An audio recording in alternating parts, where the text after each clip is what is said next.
you're doing well. So let's just start today's session. My name is Palash, and I'm from the value creation team of MBA and beyond. And I will be your host for today's session.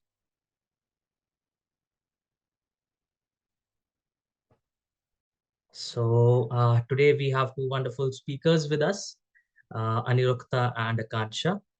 So I would request the speakers to please introduce themselves. Maybe Akansha, you can take over and introduce yourself first, and then Aniruktha can introduce herself.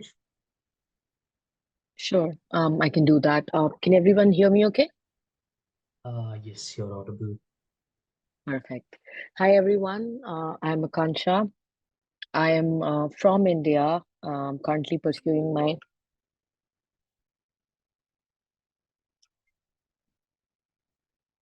Sorry, I think there was a bit of a disturbance. No worries. Is it yeah. Yeah, now you're audible, Akansha. If you could please switch on your camera once. Yes, just give me Sure. 1 second. Sure. Okay, is my camera on now? Yes, now it's great. So I'll go again. Sorry for the 30-second delay. I'm Akansha from India, currently pursuing my MBA from the London Business School. I'm in my second year now. So kind of was in most of your shoes about 2 years ago. I am a banker by profession. I spent about 9 years working with JP Morgan Chase and then with Deutsche Bank across their operations, risk, and project management divisions. I was looking to, and I was doing this in India across Bangalore and Bombay, and then I was working in Singapore for a bit as well.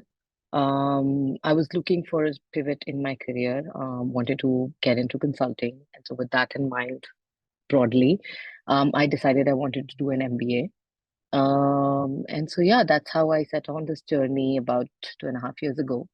I was lucky enough to be doing an internship with EY Parthenon in the London office last year, and will be joining BCG in their Dubai office once I'm done with my MBA later this year. So that's a little bit about me. Obviously, happy to address any questions you have throughout about my profile or otherwise throughout the session. But that's a little bit to begin with. Over to you, Aniruktha.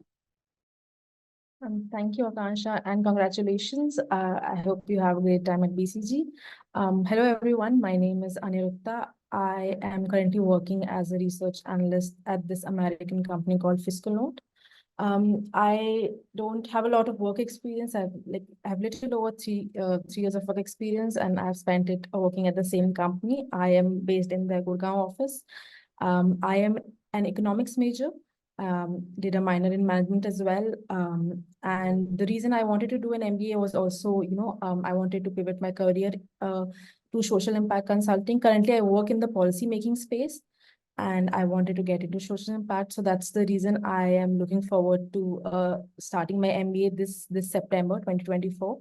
And I am going to Cambridge Judge Business School in the UK.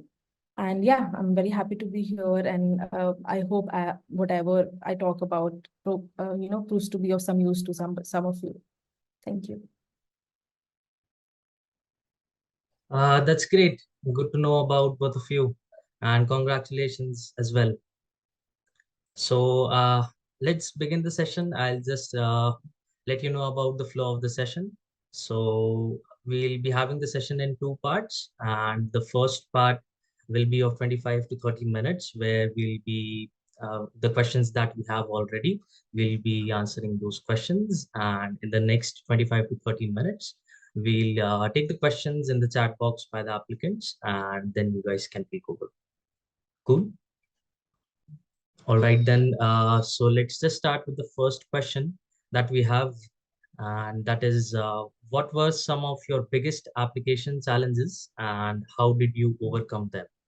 So maybe we can start with Akansha and then followed by Aniruddha. Yes, please. Sure. I had many challenges, but I'm going to talk about three in particular that I feel I could have done better with. The first is I severely underestimated the amount of time it takes to build a strong application. And so, very honestly, in my case, I had to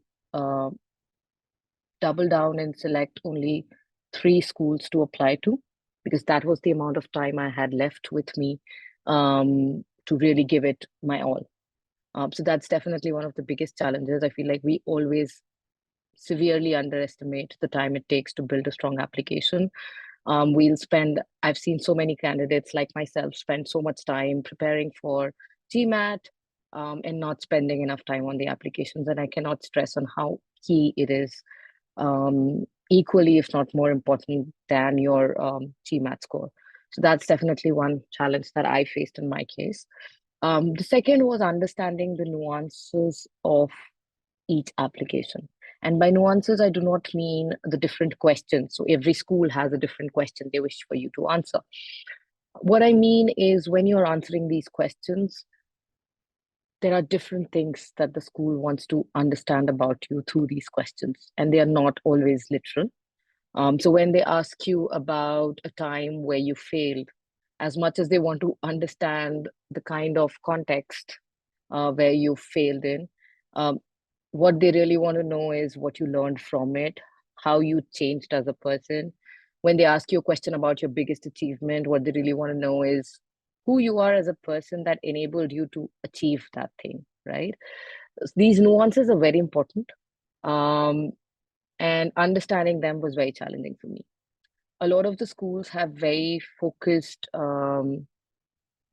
requirements, if I can call it that, in terms of wanting to understand what kind of experiences you bring to the table. That's how they build a strong cohort. And so as the further you can understand these nuances about schools, you can bring out those aspects of your profile onto your application that much more beautifully. The last, as cliched as it may sound, you will realize very soon, if you're not already under this process, that most applications ask you why you want to do the MBA. Right? In one form or the other, this question is going to come at you during the process. The biggest challenge I feel as a candidate I faced was understanding the right reasons of why I wanted to do the MBA for myself before I started to put it on the applications. It is extremely important, and I cannot stress it again enough, to understand why you really honestly want to do the MBA and whether it fits in with what you want to do more long term in your career, right? Um, it is very easy to get bogged down with short-term goals, the next job switch that you can see coming out of the MBA. But you have to understand this is a program that's going to stay on your CV for the rest of your career, most likely going to be the last degree that you, unless you're planning to do a PhD, that's the last degree that's going to be on your CV. It is very important for you to understand why you want to do it, and therefore maybe also influence the choice of schools that you then choose to apply to. So I think figuring that out was the third challenge. Those were the three, I think, biggest ones in my case. Aniruktha, over to you. Yeah, I mean, of course, there were a couple of challenges, but I would just like to add on to your the third point that you mentioned. I think that was also the biggest hurdle for me. I didn't have a time crunch per se because I signed up with MBA and Beyond quite early because I had been thinking of MBA, from a very long time. So I had already started with everything in the past year itself. And I had already signed up with MBA and Beyond, I think, by April. So I did have a lot of time to think through, where I want to apply, what I want to do, and stuff like that. But once you, actually start the entire process, once you see the applications that are open for different schools, once you see the questions, like you said, goals that's one question that's everywhere. Like in almost all the application, you'll see, like, they'll ask you what are your short-term goals and what are your long-term goals. And even though I did have an idea what I wanted to do for the rest of my career, professional journey, but just to put it out there, and also you can't just randomly say that this is what I've done until now and this is what I want to do next. You have to make sure that everything is aligned. To find that alignment was, I think was the biggest challenge for me, because even when I say social impact, what is social impact, and what have you done until now? So to make sure that everything was, crystal clear to me, as well as, it's coming out in the application, I think was the biggest challenge for me. But thankfully, I had a great consultant. And she, like, if whatever I mentioned in my SEAs or in the content building part, she would ask me cross questions so that I am prepared for what's about to come. So that's, yeah, I think making sure that my short-term goals and long-term goals are aligned with whatever I've done and my career aspirations, making sure that everything is aligned was the biggest challenge. Yes. Agreed with both of your experiences. I would like to add on, it's just like more to work in parallel with everything. For example, for a person who is completely new to the MBA journey, right? And they have to take these GMAT exams and GRE exams as well. So in parallel, when they are working on, while they work on their first drafts, it's a bit confusing for them that how I need to go about it. So yes, and we'll hop on to the next question for now. That how can applicants highlight strengths in their applications while addressing any profile negatives? Yeah, I feel I Akash. will. Yes, I will go first, no problem. In my case, and this was something I discussed a lot with my consultant, highlighting your strengths is somewhat easier to do. It's dealing with the negatives on your profile that takes a bit of work. Um, one thing's very straightforward. You've got to be honest. As much as you want to give a positive spin to your negatives, I work too hard. I'm a perfectionist. If that's not true about you, don't try to steal and make that your truth. That's the one feedback I got from my consultant. Like I said, um, the other thing I feel like beyond honesty that you need to work on is to make sure you bring it forward in a way that focuses, when you're talking about your negatives, that focuses on the fact that A, you have the self-awareness to realize that that's what is something that is not working for you, and B, really have hardcore documented actions that you're doing to counter that. Now, don't also again try to spin a story where you've already taken the actions and you've overcome all negatives in your profile. That's not what they want to hear. What they want to, on an application, understand is what is your approach to dealing with problems or dealing with situations where you've realized these are not things that work for you, or this is not a um, particular character trait that's very helpful for you in a corporate setting, for example, right? So be honest, talk about what you want to do or what you plan to do or what you are doing in the middle of doing to deal or overcome those negatives. I think those were my approaches, and it's not always easy. In my case, I feel like a lot of the assessments that we did as part of onboarding with MBA and beyond helped me face some of my negatives. So, as much as you'd like the first conversation that you have, you're not going to talk about your real, honest negatives, right? It's when you take these assessments, when your consultant, in my case, spent, I think, 2.5 hours just chatting to me about my entire life, literally, not just my work experience or my, college experience, but my entire life. And by the end of it, I felt like they had a very good understanding of what uh, they thought potentially my negatives could be. And then we started having that, right? Um, so be honest in those processes with yourself, with your consultant. Once you figure that out, then it becomes slightly more easier to then talk about how you are planning to manage them. Yeah, I completely agree with Akansha. Like, be honest, don't fabricate stuff. Don't try to come up with stories that you think are, or what schools are wanting to hear. Of course, Right. at the same time, it's very important to know what business schools want from their, potential students. So whatever you are writing in your application, you need to make sure that, let's say you have a particular weakness and really need to mention that you are trying something to, overcome it, or trying something to make sure that that you're trying to make a weakness into a strength. So it's very important that you highlight that.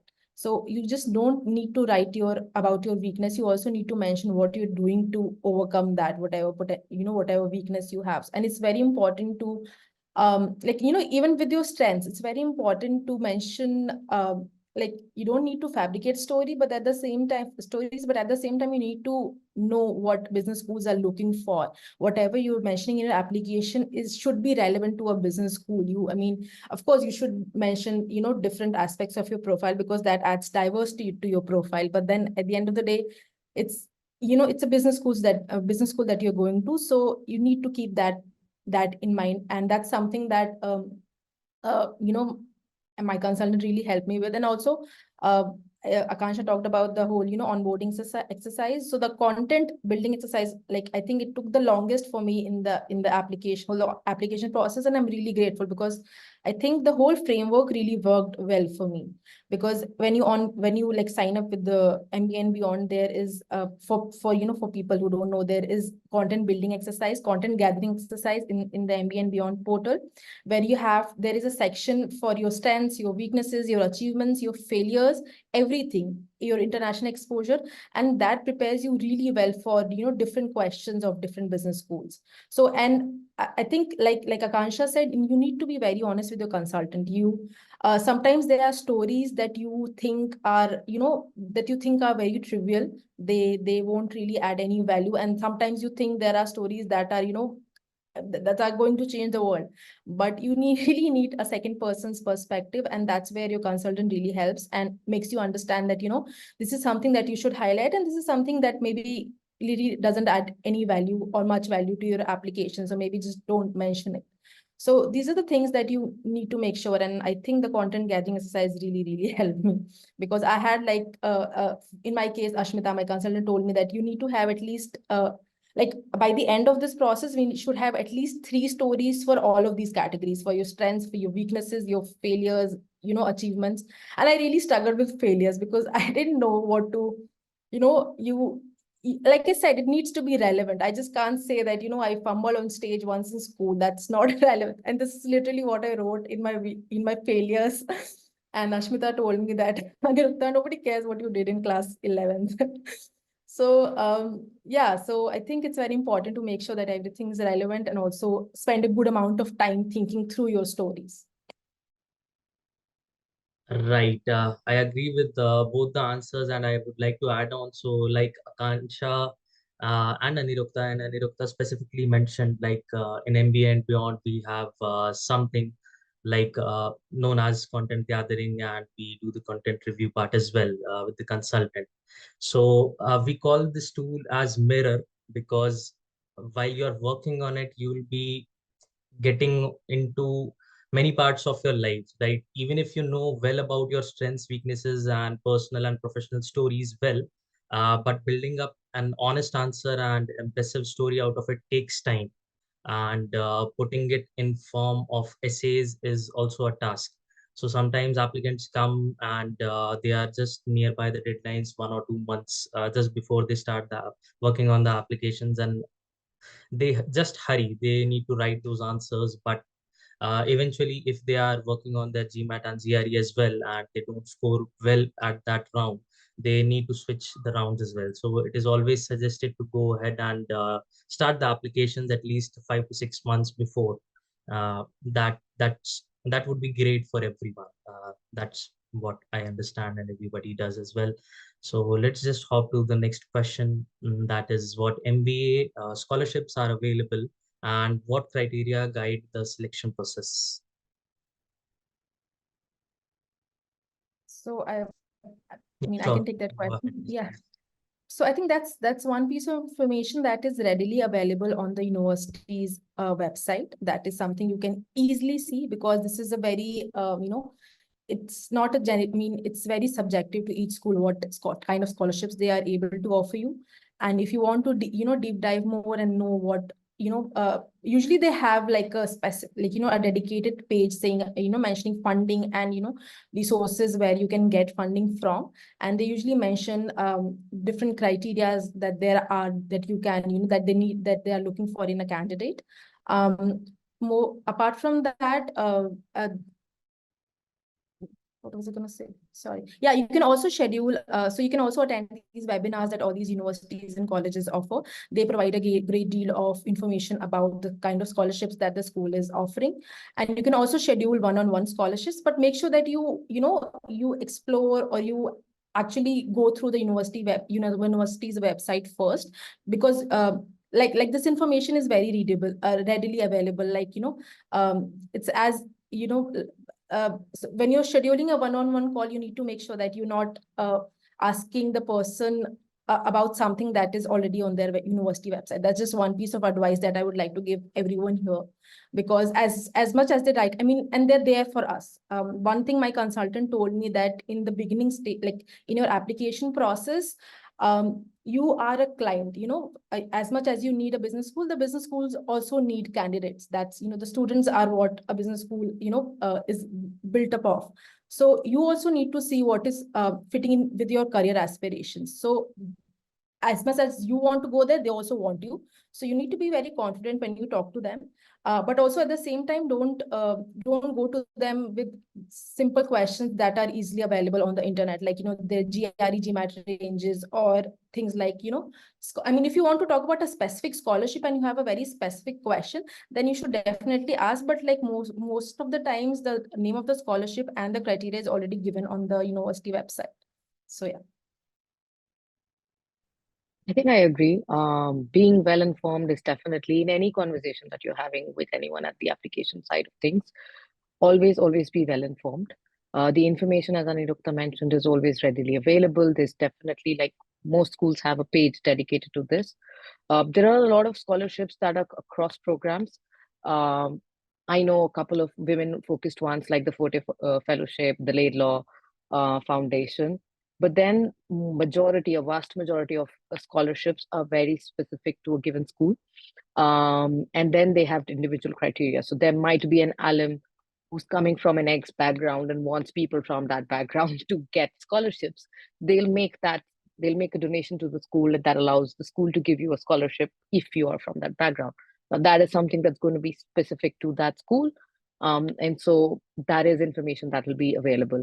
I think one other tip with regards to scholarship is to, when you're researching the schools, go through this information, because there will be certain scholarships where you may have to put in an additional essay or an additional application, so to speak. Account for that when you're planning your applications. So if you suddenly, once you've filled in your applications and then going through the page and realize there's a new essay that you need to write, that's not the way to go about it. If this is something that's important to you, make this a part of your research. Be aware of where you need to. Most schools, again, do not require you to, for most of the scholarships, give an additional essay, but there are some specific scholarships that may need that. So do your research well, plan for the time that you need to make that application. That's all I would say. Yeah, just to add on to that, just the final point of Akansha. A couple of scholarships do need a separate essay, and nowadays, like, something, because I've just gone through the whole process, I know some of these scholarships also have an online video assessment, Kira, if because that was something that I was completely unfamiliar with. That was something I got to know once I started the whole process, and it's usually mentioned on the university website. But yeah, so make sure that you go to the university website and see. And like Akansha mentioned, the scholarship for women, Forte. I remember, I think for both Cambridge and Oxford, they had, no, for Cambridge, I think they had a video assessment, like on the platform of Kira. So usually they do, and some are just merit based. So yeah. Right. So I would also like to add on, it's the same information, but it is always suggested for all the applicants to just start exploring the application requirements page of the schools first, because there's a lot of information that is available out there. And even if you're facing any problem or any queries, they do have adcoms which is available, or the contact information where you can just get a clarity out of whatever queries that you have. You can just get a clear view out of it, right? And let's move on to the fourth question. That is, a lot of applicants struggle with choosing the right mentor in this journey. what do you think are some factors in choosing the best fit consultant for yourself?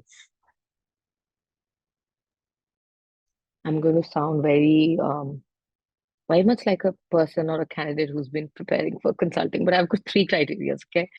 Uh, the first and the foremost, I think, is you need to find a consultant that believes in your story.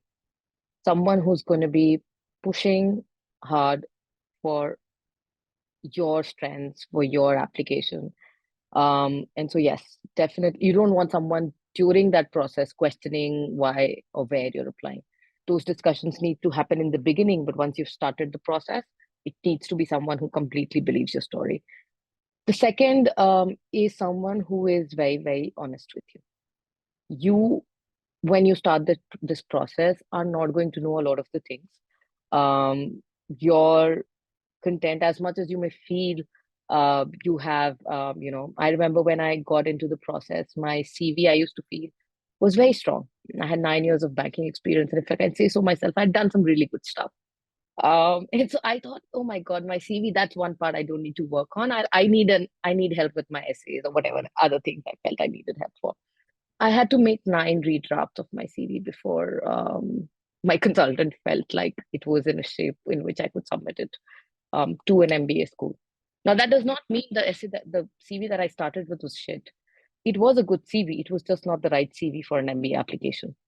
And that is where you need someone who can be completely honest with every single line in that CV with me. That's what my consultant did to me. He ripped my CV apart um, and kept at it until it was good enough. So yeah, you need someone who can show you the mirror and make sure your inputs to the application are what they need to be. Last and maybe sort of like needless to say, you want someone who has the right experience. You want someone who can add the right value to your application. In the end, your application is going to be a reflection of who you are. What you need is someone who knows how to bring that forward in the best possible way. So you don't want someone who's going to change your essence when they're bringing it out on the application. You want someone who knows what are the right elements from your background, from your profile, from your experience to highlight in a given school's application. So experience is very, very key. You need someone who can guide you in the right way through that process. Those were my three things, I think, that I was looking for. No, I think I completely agree with Akansha. Those are the three most important things that one should look for while actually signing up with somebody. And I think honesty is the key. You need someone who you can be honest with, and someone who is equally honest with you. Someone who is, not who listens to you and also is very honest with you, and also, at times should be blunt that, this is something realistic and this is something which is not.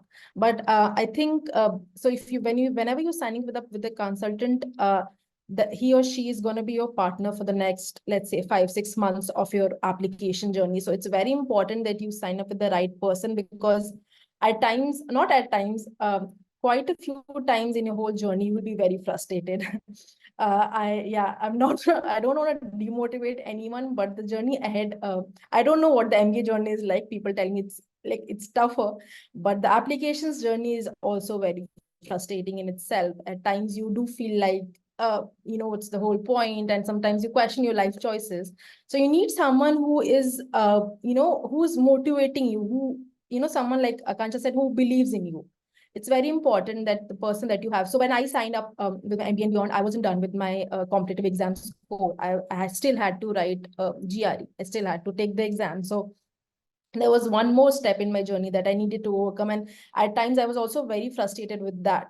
So my consultant was one who believed in me, and very logistically, very pragmatically, that, these are the schools we can apply in this if you get this score. And so basically have backup plans, and also be very pragmatic in the whole approach, and at the same time motivate you and tell you that, that you're doing good. And that's something that you really, of course, you will have friends, family, and everybody else, but because he or she is going to work very closely with you, so they're going to know about each and every step of your application. So if you have like a good and supportive mentor slash consultant, it's very important. So make sure that and just do your research well. Make sure you talk to a couple of people before signing up with somebody. Just don't, just don't go ahead and sign up with anybody just because you saw like a some sort of marketing post or whatever. Because I did talk to a couple of people. Sometimes there are consultancies who already have a set of colleges or universities, and they push you towards applying to those. So just be aware of that, because I did quite a bit of research before signing up with MBA and beyond. I think I attended a couple of coffee chats. Then I had a screening session with one of the I think alumni.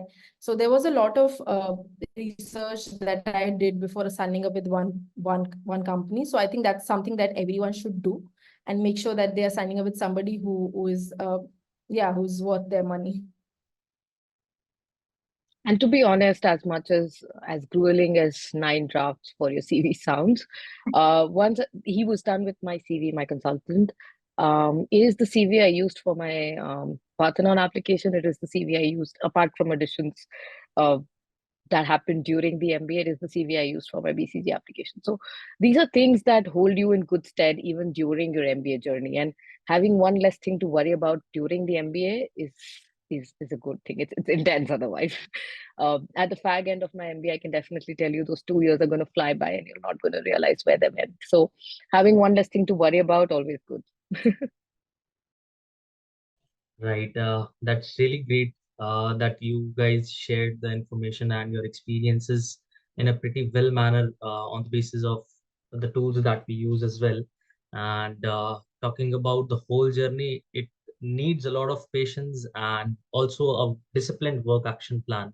And also the conversation with your consultant has to be good, and it has to be a two-way conversation to just get a successful admit from the school.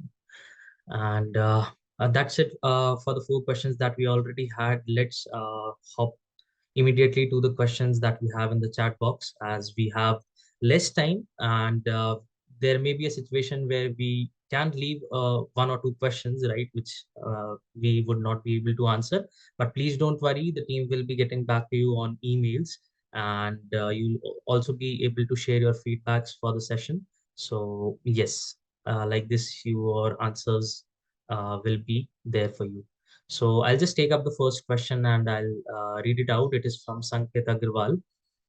He says, "Hello, I am an IIT graduate and currently working at a top US investment bank in Mumbai with a total 5 years of experience in sell-side research and treasury CIO.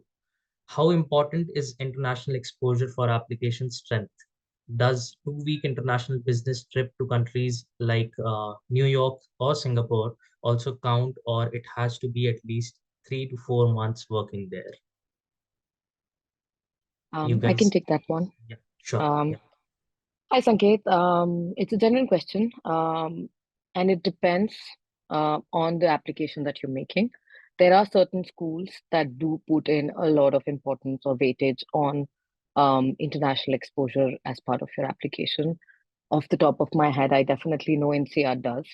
Not to say that other applications or other schools won't like an international exposure, but there are certain schools that are actively looking for that.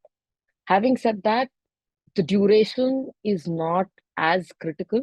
Obviously, if you've lived in a country for 3, 4 months, 6 months, a year, it adds to the value that experience brings to your profile. Having said that, if let's say you're choosing to apply to NCR, even if it's a 2 week exposure, talk about it. Talk about what you learned from that 2 week experience. What was different when you were working in New York, for example, for 2 weeks versus your Mumbai office experience, for example, right? Again, it is not about how much money the company spent on you and sent you on this 6 month project or whatever. It is about learn as part of being in a different location. So as long as you can talk about things you observed, things you learned from that experience, the duration is not going to be that big a deal. But yes, that's my 2 cents. I have a follow-up question, if I may ask. Sure. Yes, So thank you please. for answering this question. So I have a follow-up question. If someone gets an offer from, let's say, New York or Frankfurt office at, let's say, Germany at JP Morgan, Goldman Sachs.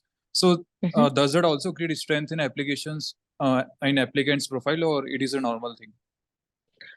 You mean an offer to join those companies, an offer that you Yeah, did not end up taking up? right. International mobility.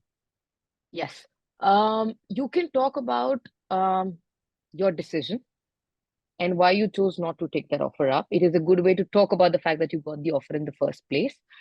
But again, there has to be a purpose for you mentioning it. So if you choose to mention that the fact that you got it, just mentioning I got an offer from XYZ, I'm not sure how much value that adds to your application. What you need to talk about is if there was a special circumstance under which the offer was made. So let's say you excelled in a certain project and as a result you were made that offer.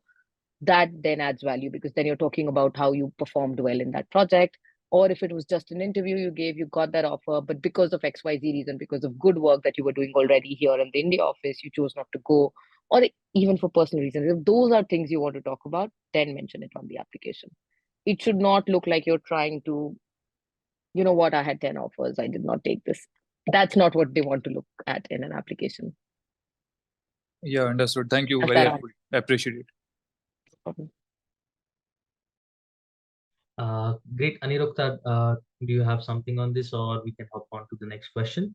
No, I think Akansha covered it very well. Just make sure that just to everyone that make sure that whatever you're writing adds value, has value, and the duration is not really does not really matter as such. If you have something that you learned that is of significance, to your profile, then definitely mention it. Doesn't matter if it was, just 2 weeks or whatever. So yeah. Thank you. All right, then we'll hop on to the next question. That is from Sai Harsha. He says, doubts regarding LOAs, do you use the same one for all the university applications, if applicable, or for every university, you draft specifically a new one and get it signed by the parties again and again? So I can take that. It's so let me just clarify one thing. You don't write your LORs, your recommender does. And most of the universities, and at least the universities that I applied to, they don't send you anything. They send an email or whatever portal they have. They send a notification directly to a recommender. And he or she is the one who actually has to upload a document or at times has to just write in their portal. You don't have to do that. So it's your recommender. So as long as you have the same recommender for all your applications, I think your LORs are going to be same. And it's upon you to tell your recommender that this is something that you can.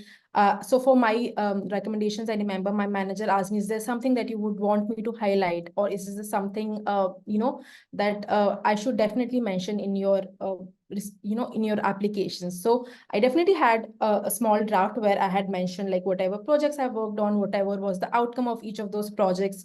So that is something that you can definitely share with your recommender. But I think it's the end of the day, your recommender should write the LORs and it's upon them what they want to write in, if they want to write the same content in every application or if they choose to write differently in different applications. And a lot of times, I think these days, business schools don't ask for LORs. They have a couple of different questions for for candidates. So for the recommender, for your managers, let's say. So they'll have a couple of different different questions like what are his or her strengths, and then basically different questions. There's not like a specific document that they need. Of course, this differs from with different schools. So, but yeah, so I think it's upon your recommender. But yeah, you can definitely tell them that what you want to them to highlight in the letter or whatever answers that they're giving to the school. Yeah. I think Hi, I am Harsha, the person who asked the question. Thank you for answering this. Do we have the idea about what sort of questions or would be asked in the recommendation so that we can prepare our person who was supposed to recommend us? Because so. This was back to this college. is what I was gonna Mm. add on to Aniruddha's point. For anything on your application, research. You have to, like I said, you have to spend time on your application. So yes, for most of the schools in one way or another online, you will find somewhat the kind of questions that the recommender can expect. Some of them are very, very specific also. I remember in one of my applications, the recommender was asked what they think I'll be doing 5 years down the line. Now, this is a question your manager may or may not know depending on your level of comfort with that person. Also, sometimes you tend to put in relatively senior people as your recommenders because you want their recommendation to hold weight. But the downside to that is also that they may not really know what you want to do 5 years down the line. In questions like this, or in situations like this, it is important that you are aware that you're, for example, in Siad's recommendation, will ask these questions. You set up some time, or like Anirukta mentioned, maybe share with them already some sort of draft, or set up a time to have a quick conversation that, across the 4 recommendations that you're going to give, these are the kinds of questions you can potentially expect. While most of it, I want you to be honest, etc., give that gyan, but also for something like very specific, like what you're going to be doing in 5 years. If you're going to talk about in your application all about how you want to do something amazing in tech, you don't want your recommender to talk about the fact that you're going to be an amazing leader in banking, right? Just those basics, make sure you align on, so that there are no inconsistencies in your profile. So that's just one tip I will give. So I have heard you talking about the weight of the person who's going to recommend you. So obviously the direct bosses or the direct seniors to you, they know much better regarding you compared to the people who you can access in the top management. So is it okay if we directly give our direct seniors as the recommenders because they know? Sometimes that's required.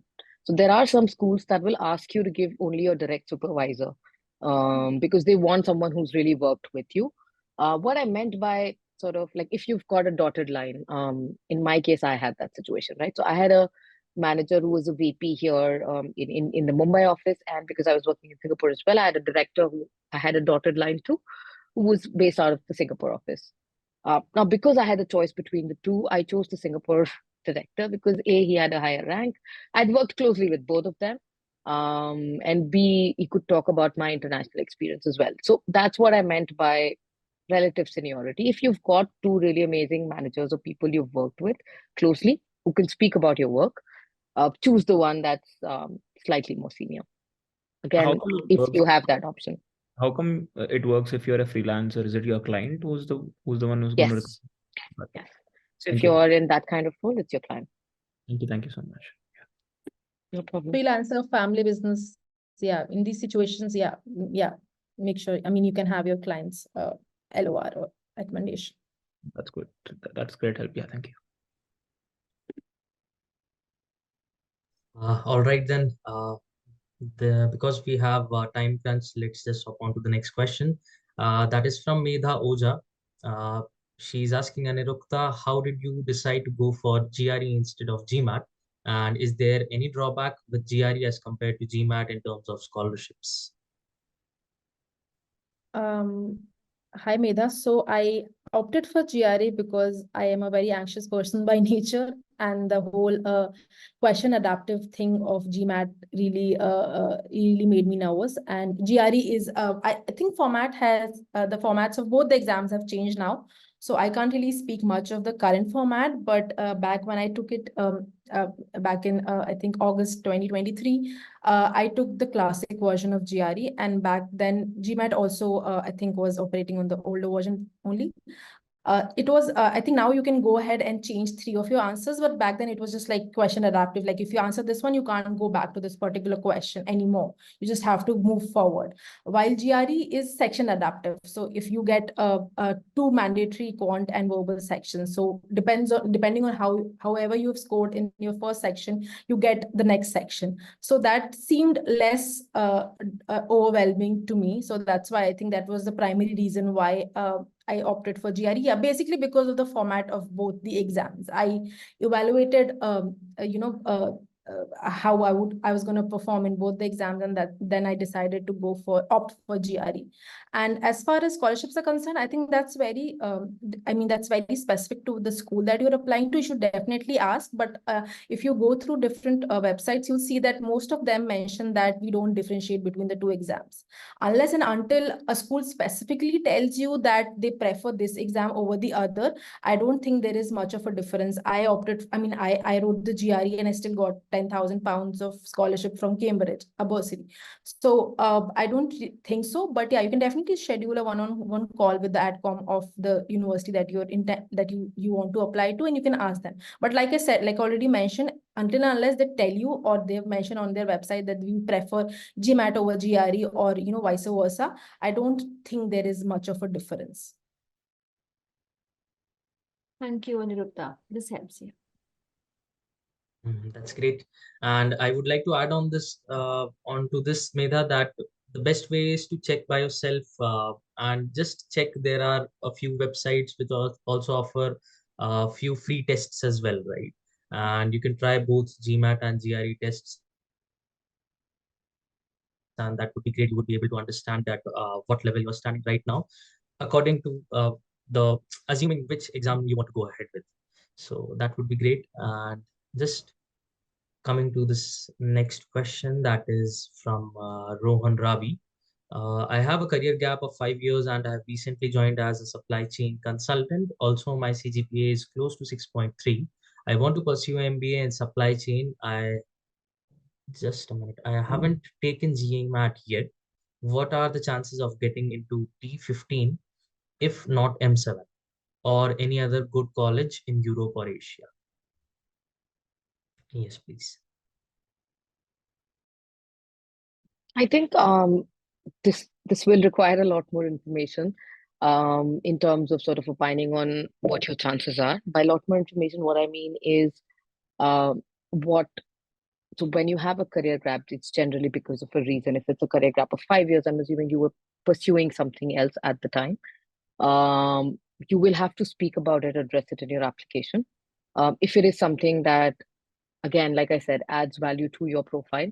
So a lot of times people, let's say, take a gap because they're pursuing the IAS in India specifically, right? Now, as much as you maybe did not make it through the exams, but because you studied for it, there's a lot of knowledge that you gain through that process.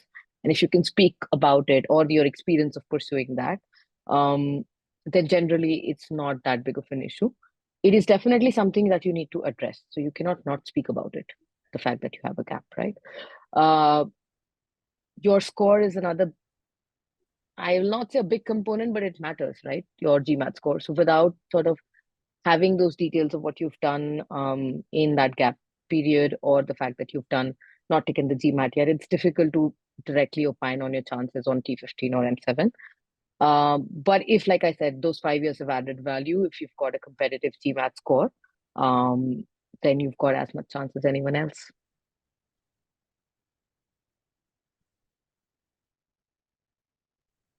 All right, thank you. That answers my question. I actually have one more question. I previously have worked for Accenture as an analyst, so it was more of a technical role.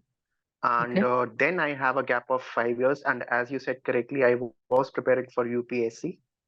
So, and after that, recently I have joined Tata Consumer Product. It's a product-based company. So right now I'm a supply chain consultant. So my question is, do I need a LOR from both the organizations, or just the current one will suffice? Considering I write GMAT and start my applications. I think it will be the current organization that makes sense, because your previous organization was over 5 years ago, and it may not be that relevant for your applications now. Okay. Okay. All right. Thank you. No problem. All right, then let's hop on to the last question in the chat that we have from Raj Sekhara. That is, I've seen most of the testimonials have pedigree profiles. How likely it is for a male IT person to get into any of the top 15 schools? If I can take that, I'm not from a pedigree profile. I was not an IIT graduate. My bachelor's was in IT engineering, and I've worked in banking, which is pretty much a standard. Um, and I got through LPS and NCR. So both of them are top 15. So that does not matter. What matters is what you bring to the table, what your experiences bring to the table. It does help sometimes. Of course, I'm not saying that the pedigree does not matter at all. If you are an IT graduate, obviously it speaks certain things about your profile. The fact that maybe you're good at STEM, that's something that you don't have to talk about. The fact that you're from IT probably makes them get that, but that does not mean that no one else beyond IITs can be good at STEM or good at engineering or whatever else, right? So if you're not from those schools, just make sure your application talks about your strengths. That's what's needed. I mean, so I didn't mean it's about the IIT graduates. So I just meant that, the regular IT employees. So most of the Indian male are from IT background, right? So most of the applicant pool will also be in the same thing. So my question is how likely it is for a male IT applicant to get into any of the top 15? Like, yeah. It will be difficult. It will be tough. If a smaller percentage of people who are male and from an IT background make it, because like you said, there are that many. Again, that does not mean no one makes it. So there are plenty of male IT engineers in my batch and across the MBA programs. Two things that people, especially with your kind of background, need to focus on in an application. One is you need to have a rock solid answer for why you want to do the MBA. What value is the MBA adding to your profile in terms of why do you not want to pursue what you're doing currently right now, maybe do a master's in IT, for example, right? So that needs to be rock solid. And the other is beyond being someone from an IT background, how do you bring a voice into the class that is different? So it can come from anywhere else in your profile as well. You could have done something extracurricular. You could have had, an interest in sports or anywhere else. If there are other nuances, and what you work for is not the only thing in your profile, right? There are other nuances of your profile that you will have to make sure you highlight. I think that's my two sort of ways or two-pronged approach in sort of approaching that. But I will not sugarcoat it. It is going to be slightly more difficult than, let's say, someone who's a journalist from South America. Indian male engineer is the most overrepresented community on an MBA application. I'm not going to sugarcoat it. Sorry. I was also almost in that category. Just I was not a male, I was a female, but I was in that category. So I've been through that, sort of. I understand. Yeah. Thank you. Yeah. All right, guys. Then this brings us to the end of the session, and you guys have this feedback link with you and the chat box. And I would request everyone to just share your feedback with us and just let us know in the next session what the topic should be and what you guys want to know about the journey and the MBA applications. And thank you so much, Anirukta and Akansha, for sharing your precious experience and insights with all the applicants. I hope everyone liked it, and that's it. Yeah. Sorry, I just had one last question, if that's Please. okay. Yeah. So my question, Akanksha, is for you. So you mentioned that you have worked for 9 years before, taking up the MBA yourself. So I have, 8 years of work experience in financial services, insurance to be precise. And, when I tell people right now, my peers, that I'm planning for an MBA, so they are, they ask questions like, why not an executive MBA and why full time and things like that. So did you think that after 9 years of work experience, it's a challenge to just, get for the application process to get into a business school of your choice, and like what are the challenges of post finishing the MBA that you might be able to shed some light on? Sure. So I heard similar things from everyone when I was applying. Like I said, you need to be very sure of why you are doing the MBA. In my case, and I was seriously sort of weighing both the executive MBA and the full-time MBA. And for me, the full-time MBA made sense because I was looking to pivot in terms of my career. An executive MBA, in my head at least, makes sense when you're sort of making that shift in terms of your level of work, but in the industry that you're working in. So you're moving into leadership roles. But when you're wanting to switch industries, you want a much more immersive experience, which is what a full-time MBA gives you, right? Having said that, you have to realize that if you're coming in with more experience, there are going to be certain programs that are going to be more suited for your profile. What I had largely gathered, and this is from 2 years ago, so maybe things have changed, but what I largely gathered was the fact that there are certain European programs or London Business School's program that are slightly more open to people with larger experience behind them than some of the US counterparts, right? Again, I'm not saying people with 8-9 years. I have a friend, again, similar experience as me, 9 years of experience, who got into Cornell as well. So I'm not saying you don't get into US schools with 9 years of experience. What I'm trying to tell you is, on average, NCR has, LBS has 6 years of average years of experience in their cohort. US schools have 4 years. So there is that slight average. So you have to be cognizant of that when you're applying. And yeah, just make sure that's what you want to do. In terms of your journey during the MBA, again, I'd heard that it'll be slightly more difficult, especially like the kind of switch that I was wanting to make. Everyone said consulting firms are looking for young blood. They will not look at you very fondly when you're applying with 9 years of experience. I had enough interview invites during my internship, despite an extremely challenging full-time application this year. Most schools have faced extremely challenging times. I got what I wanted in terms of a consulting full-time role as well with BCG. So you need to be sure, you need to bring your A game on, but there's no sort of bias either in the application process or during your MBA journey based on the number of years your experience is. Hope that answers your question. Thanks, that's helpful. Yeah, thank you. Hi, Akanksha. I just have a question along the same lines that you've referred to. So even I'm looking for a career switch from tech to consulting industry exactly the way you're approaching now. So, I mean, so how important is it to clearly specify the career goals, like the post-MBA career goals, and how it actually affect the application? When you speak about career goals, there's got to be two lenses in your application. There is a lens which is a short-term view of what you want to do with the career and a long-term view, right? In your short-term view, you can be slightly more specific. I did not say I wanted to be a consultant. That was one of the options that I mentioned. My idea was I wanted to get a much more broader industry overview. And in my opinion, consulting offers you an exposure to multiple industries when you join them as a consultant, right? So that was my approach to it. But having said that, even in my short-term goals, I spoke about other things that I would potentially be open to as well. You can be more specific in your short-term goals. Your long-term goals, however, need to be beyond, I want to be a partner at BCG. That's not what your long-term career goal should look like. There you need to be more clearer on what impact you want to make in whatever industry you're there. It cannot be so much role specific. Again, that's my my opinion on how you would approach it. I mean, that's what I did.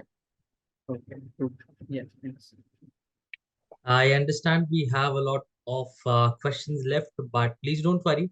The team will reach out to you on email and you can further connect with them for your queries.